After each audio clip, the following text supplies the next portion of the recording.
Hi friends, I have some apples, some cucumbers, this iceberg lettuce, a little bit carrot. I'm going to mix them all and make a yummy salad. Let's see how I do that. These are the vegetables and fruits: lettuce, carrots, tomato, cucumber. I have peeled them off and now I'm going to wash them. This is a pan. I'm going to put some peas, boil them for a few seconds. Then I will add noodles and it will be the part of the salad I'm going to prepare. Other noodles, I will add them in the peas when they are a little bit tender. They are going to be done in a few seconds. I add this sachet and it will be balanced when we mix it with the fruits and vegetable bowl. Its taste will be blended well and it will not be spicy. It's up to you, optional. I don't insist you to use this sachet. If you are making it kids, you can discard it simply.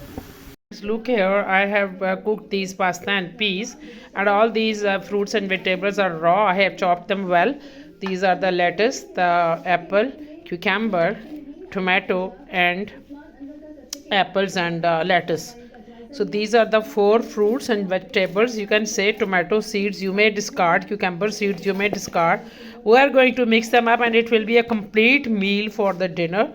You can replace, substitute your dinner with this yummy fruit salad and you can add mayo. I'm not going to add, or you can use any sauce with it.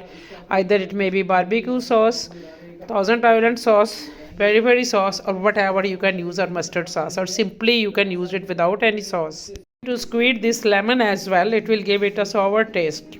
Half lemon or full lemon, it's up to you how much you are making. This yummy salad is going to be served. Here, I'm so happy to make this yummy salad. I'm going to enjoy it, friend. You must try. There is no junky sauce or junk food in it. This is just plain with a little bit spices.